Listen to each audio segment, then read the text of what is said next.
A film often uncredited for creating the undead. Here's your look at the new Star Ace White Zombie Murder Legendre 1/6 scale collectible figure.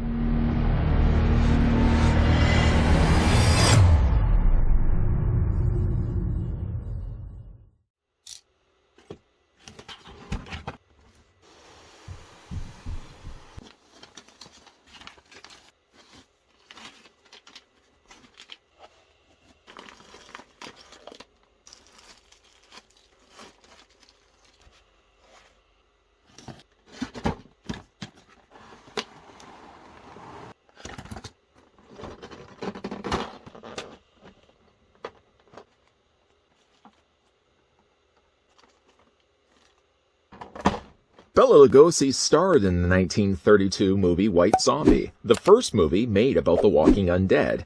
He plays Murder Legendre, an evil voodoo master who compels innocents to do his bidding. He controls others by drugging them and using a wax doll to force their obedience. Star Ace is proud to present the Murder Legendre 6-scale collectible figure. It features an authentic likeness of Bela Lugosi. The portrait is specially hand-painted and features detailed skin texture and accurate facial expression. His faithful costume features a black cloak and hat and comes with a wax doll of his victim. There's going to be more murder in a moment. You know what I mean. But first, I'd like to thank the folks over at Star Ace who did provide this early look at the White Zombie Murder Legendre. Now we can have a look at it in this video. That's what I meant by more murder in a moment. I didn't really mean it literally. Anyways, though, taking the tape measure, we're going to first figure out how tall Murder Legendre stands. And right to the very top of his head, Bela Lugosi is about 11 inches in height, or he's about 27 centimeters tall. For those not perhaps in the know, the 1932 White Zombie actually marks the first theatrical mention of the undead, even going as far as actually using the word zombies. How about that? Now, one thing also that's good about this film is its public domain. So if you did want to and you hadn't had the chance to check out this Bela Lugosi, not as much of a classic as perhaps Dracula, it's pretty easy to find. You could find, in fact, several copies circling around on YouTube, in fact. Now, not only were the folks over at Star Ace kind enough to provide this early sample of Murder Legendre, but they also did provide the deluxe version. So all of the accessories that we are going to be looking at least in this part of the video, are all the things that are going to come along with the deluxe version. Like, for example, the display base. The display base is nice. I mean, it's quite heavy, too. It feels like it's actually made of, like, a stone. It's probably not a stone. It's probably made of, like, a pewter, for example. You can see there's a drill hole in the bottom of it that actually attaches onto the base that's going to have the adjustable neck we'll clip into in a second. Sort of they have put a little bit of fake grass in there, a few little pebbles and stones, and really, again, nicely painted it. It's sort of an off-coloring of gray. You got a little bit of darker colors added, a wash of black just to fill in some of those cracks and crevices. I'm just going to spin this around so you guys can see it from the back as well. Always to the credit of Star Ace, they do a great job when it comes to these deluxe releases, as we certainly have seen in cases before. Really, really nice display base if you did want to go that route. Again, it's quite heavy.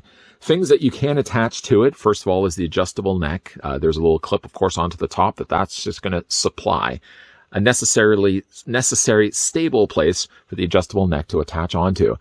It's not well enough in there. I suppose I probably could push it down even further. My only risk doing that is I don't know if I'd be able to take it back off. So I'm going to keep it in the way I have it for at least the time being. Something that can also go inside the ground here is a ripped tombstone, R.I.P. Very, very nicely detailed. Again, you've still got that same heavier material that they've used for this. Again, you've got the little cracks. It looks like a little bit of moss or mold that's been growing onto the side of the stone here. Really, really nice little tombstone here. And then we're just going to pick back up the display base. This fits just off to the side. And it's sort of surrounded by the foliage around it. Something also that you can attach onto it as well is a lamppost. In case that's what somebody was wondering, what was that in the background? It's a lamppost. It was a slightly warped lamppost, though, when I took it out of the box. As you can see, it's been slightly warped. It seems like, though, unlike the rest of the material that they used for the display base, this is actually more of a plastic material. The thing about the lamppost, though, is while it's nicely detailed and well painted, if you take the top off, it looks like there is actually electrical work on the inside. You can see there's like a little small circuit board. And yet, even though the packaging would show an image of this actually illuminated, I can't figure out a way to turn it on. There's no on and off switch, nor is there really a section I can see that would have housed actually batteries. I thought perhaps this could detach or this could remove from itself. It doesn't seem to be the case. And I noticed also with the deluxe version that there didn't seem to be instructions provided. There were instructions provided for the standard release, but nothing really to indicate how to turn this on. I would imagine also it would be needed to have like a bulb or something inside. And again, I don't think it's deep enough to really house a battery chamber. So, while it's unfortunately not something I could illuminate for the time being, it is really still a nice little lamp post that you can have displayed. Now this, actually, I'm going to just put this down here for a second. Picking back up the display base, there is also a little section off to the side that's going to store, display, and present the lamppost. Now, the thing about the lamppost is while you are putting it in, you just can't put it in any which way that you want. If you look at the bottom of it, actually, it's sort of like a baseball diamond, if you will. And actually, that's going to have the flat side facing forward, and that's going to attach into place. I mean, already, look how nicely we've built ourselves a little display stand for Murder Legendary to stand on top of. The last thing, to finish the touches nicely, he comes included with a crow. I would imagine this to be a crow, although the colors that they would have used here for this actually come to look more like, almost like a raven. Really got some nice additional blue in there. I almost feel like there's maybe too much blue happening. I mean, if this is really to be a true crow, I feel like maybe they probably should have made this a little bit more black and not as much blue as what we're actually getting right here. Suppose you probably could just go in there with a paintbrush and just darken up the areas that you feel are maybe too much blue. But there is a peg just that extends out from the back tail area here of the crow. And what it is actually, I'm just going to pick up the tombstone once again. Located on the top of the tombstone, there's a hole. And while I don't think it fits in all the way, you can kind of get it at least like that. So it looks like the crow is actually leaving the vicinity, leaping off the tombstone and then flying away. And then again, you can just have that displayed with the rest of the display stand. Again, I'm just going to move over Murder here for a second. Yes, that is his name. I'm going to move over Murder here for a second. And again, it makes for a really nice looking display stand. Again, there's that option to go with if you guys are interested to get the deluxe version of Murder Legendary. But if you do want to get instead the standard, just because you maybe don't have as much space available, especially for something as long as this tall lamp post, we'll have a look, though, at the standard accessories that come included with the figure now. Checking now out the standard accessories that come included with the figure. You still get yourself a display stand, and perhaps maybe not as elaborate as the one that we get with the deluxe release. They have still nicely printed at least the Lugosi logo on the top. In this case, you've got Bela Lugosi, at least from his head, done here in black and the white, and then you've got a pair of bat wings extending out from the side of his face. Lugosi is nicely done here down below in the red. Again, it just makes for a nice, simpler looking display stand. And I don't even want to really say simpler either, almost diminishing how good the stand looks just by having that logo alone on it. I have already taken the liberty of adding the adjustable neck to it. It's the same exact neck that came included with the deluxe release, but again, you get yourself two different ways of displaying the figure. Really good and ideal if you don't have as much space to work with. I'm going to put that off to the side. Figure also comes included in the standard release with another variation of the crow. And just to reach off to the side here and bring back in the crow. I don't know why I left it off to the side here like that. This one did have the fanned out wings, and of course it did have the peg located down below that's going to attach onto the tombstone, while this version of crow only just has the wings folded back. The benefit of at least getting the deluxe version is you get two versions of the crow, depending on how you want to display it. While this one would attach onto the tombstone, this one here, however, does not. There is no peg, there's no post, there's nothing that can actually attach onto the tombstone. So instead, you're only going to just have the crow on its own. It's still nicely done, painted well, although I will say like the blue is maybe a little bit still too bright. Nothing that you certainly can't fix with a dry brush of black paint. Just kind of brush it on there. Take away any bit of the blue that does bother you. But left behind still is a nicely sculpted looking crow, just done and sculpted a little bit differently. Just to bring back in that display stand, by the way, I wanted to show you where the crow could go. I mean, it doesn't really have a dedicated place necessarily. I mean, if you wanted to say, for example, put it on top of the tombstone, you're only going to be more balancing it than anything else. There isn't really, again, a dedicated place for the crow to stand on top of. If you do decide just to display it on the display stand, let's just make the assumption that you're going to be getting yourself the standard release of it. It sort of does a decent enough job of balancing itself against its tail. And then you can kind of just have it displayed against Murder that way. Moving the accessories now out of the way. By the way, the whole story behind White Zombie is sort of more of a love tale or a love denied. It's about Madeline, who's going to be getting married, and she goes to a plantation, and the gentleman who owns that plantation has actually fallen madly in love with Madeline and wants to marry her. And of course, I don't want to say hilarity ensues, but he actually reaches out to murder Legendre here, who actually runs a sugar mill operated by the undead. I'm not making that up. I don't even know what he would be paying them in. It would not be human flesh. I don't know if we've established yet that they enjoy the taste of human flesh. He must be paying them at least medical benefits, I would imagine. Medical benefits for the undead. That's crazy. Anyways, he goes to see murder Legendre, and a deal is done. Now, in the meantime, though, this is Madeline's scarf. It's very similar to the type of scarf that we actually got from the Breakfast at Tiffany's figure that we looked at many years ago. Sort of a more of a, like, see-through sort of, not lace, but very see-through sort of type of material that they would have used here. It's nicely done here, all in white.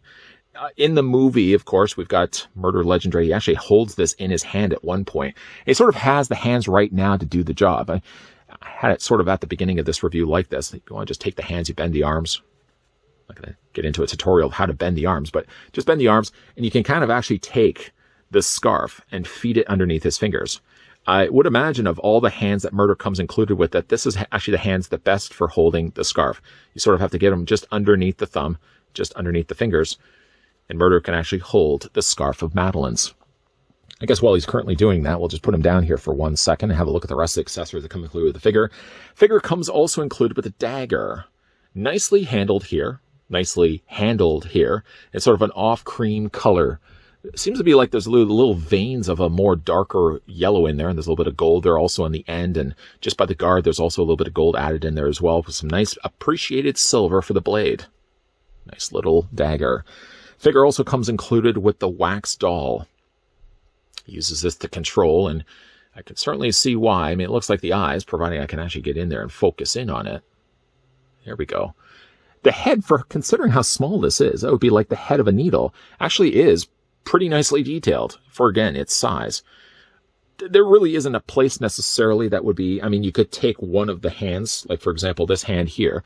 You could kind of take the feet of the doll, pry the fingers, mind you, away from the palm, and sort of fit the feet of the doll inside his hand. You can have it holding like that. Speaking, while we're on the topic of hands, of course, while he's currently holding the scarf, the other things that come included with the figure, we're going to go ahead and look at the hands right now. He comes with a pair of scary hands. I'm all for the idea of a figure coming included with scary hands, especially a character like Bela Lugosi. There we go. Get a closer look at the hands.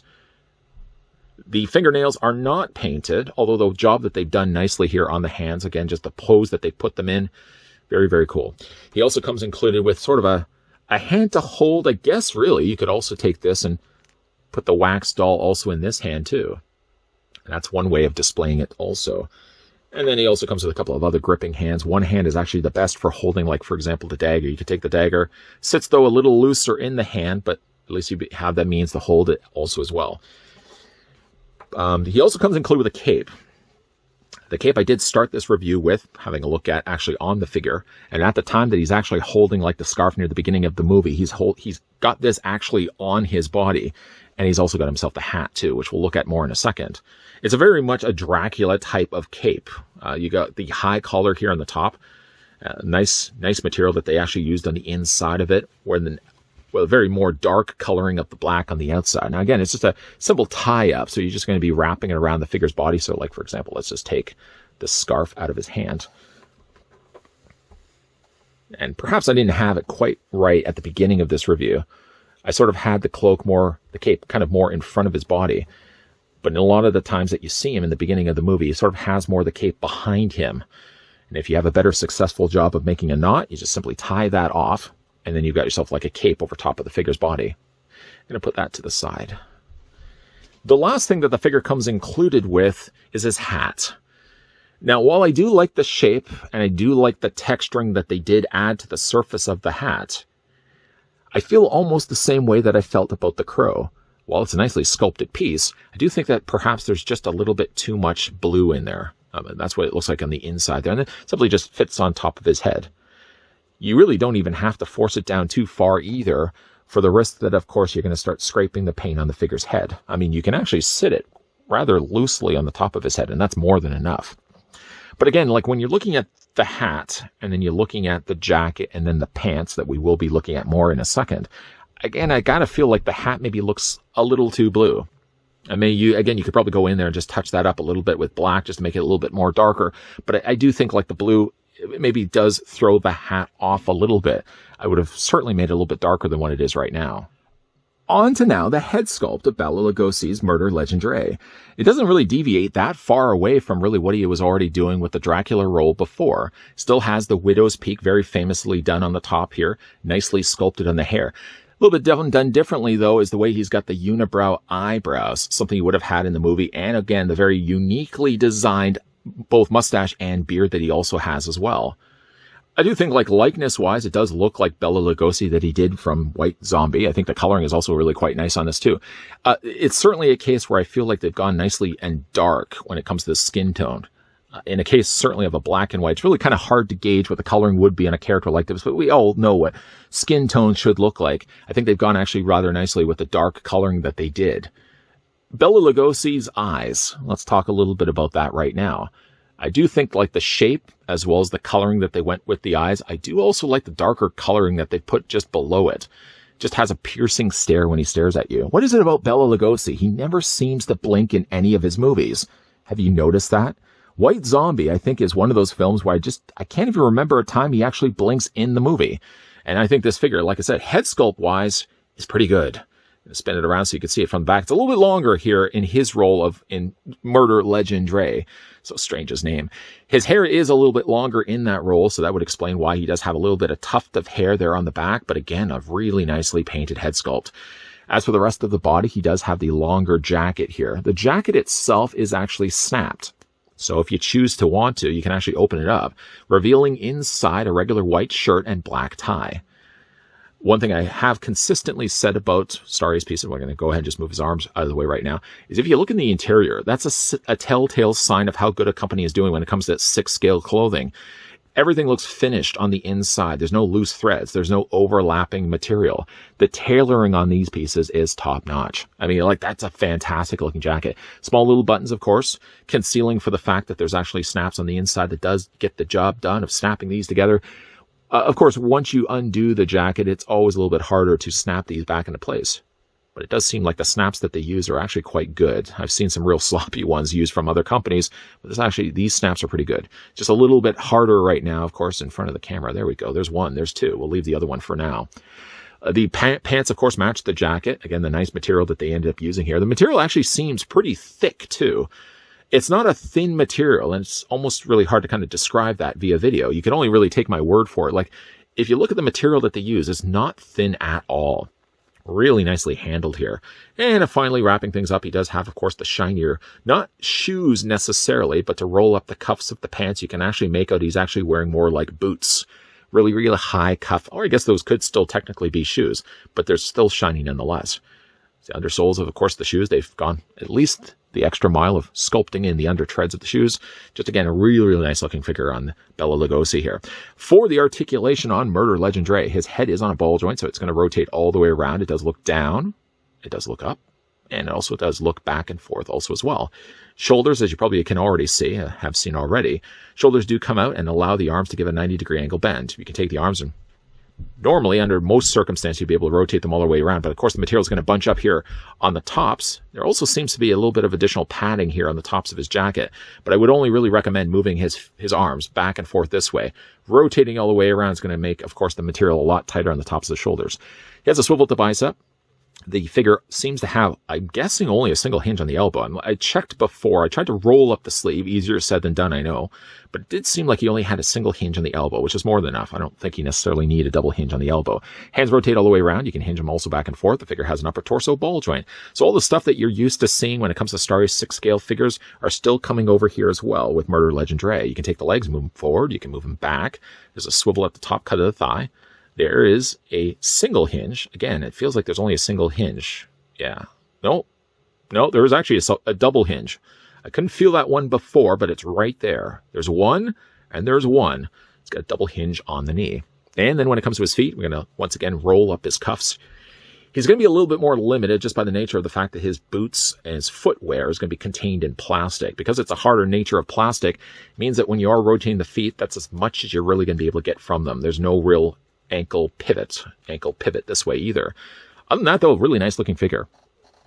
More of an obscure movie, not known by many. I mean, when you generally think of Bela Lugosi, you generally think right away Dracula. I mean, most people obviously will think of Dracula. But if you're a fan of the undead, if you're a fan of zombies, trek a little further back from what Romero's doing. Trek a little further back, obviously, than what we were getting from Walking Dead. Trek as far back as 1932. And not only will you see the first reference of the undead, but you'll actually hear somebody utter the word zombies. Nice work, though, on Star Ace's part to give us a different character that Bela Lugosi has portrayed. One that really is, when you think about it, a landmark movie for the fact it has the significance of being that first zombie movie. And you got to think of how many other zombie movies have come out since then. We sort of have to go back and look at this as the one that started it all. One other thing I would be doing a disservice of not mentioning in this review is also the same hands that we've been looking at this whole time. One thing that Murder did do a lot in the movie was he interlocked his fingers. I'm just going to bring these arms forward and just to show you that you can actually do that with this figure here. You're just going to twist the hands around and they sort of interlock with one another.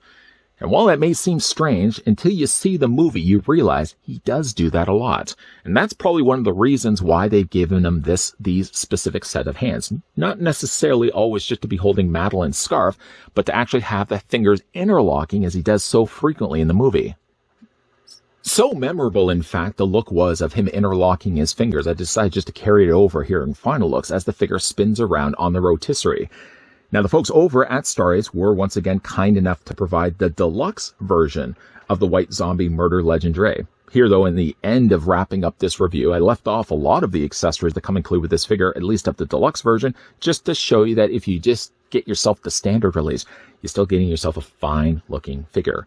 I think when it's all said and done, when it comes to actually displaying this guy, I think I might even just decide to keep the cape on and leave the hat off, because I think the head sculpt that they've done here to capture the likeness of Bela Lugosi is just way too good to be hiding it with a hat.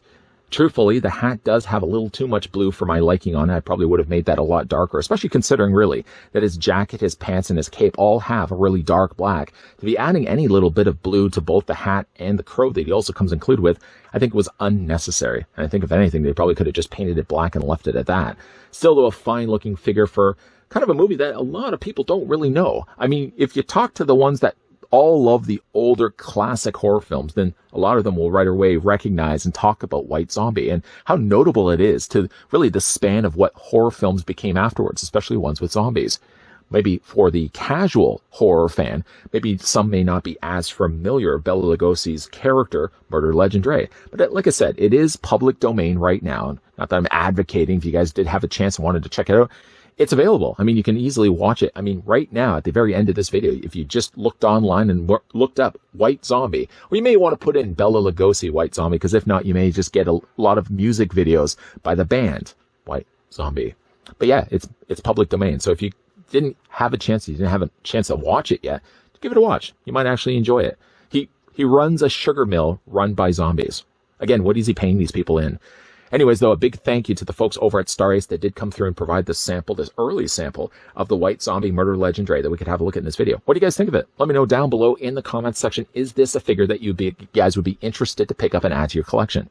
Also, if you enjoyed this video, hit it with a like. If you are new here and you're enjoying the content that you're seeing, make sure you hit the subscribe button down below. Turn on the bell notification so you're always going to get the reminders whenever new videos are popping up. And speaking of which, popping up at the very end of this video will be a playlist of all the other Star Ace things that I've looked at over the years. And I've covered off really a lot of territory. Not only just the stuff that they're doing of the horror genre, a whole bunch of other stuff that they've been doing over the years as well. Most notably was the Harry Potter stuff. I think that's most what people remember Star Ace for doing. But if you're not even just a fan of Harry Potter, check out the playlist. You'll see they've covered off, like I said, a lot of terrain over the years. As always, guys, thanks for watching. See you guys next time.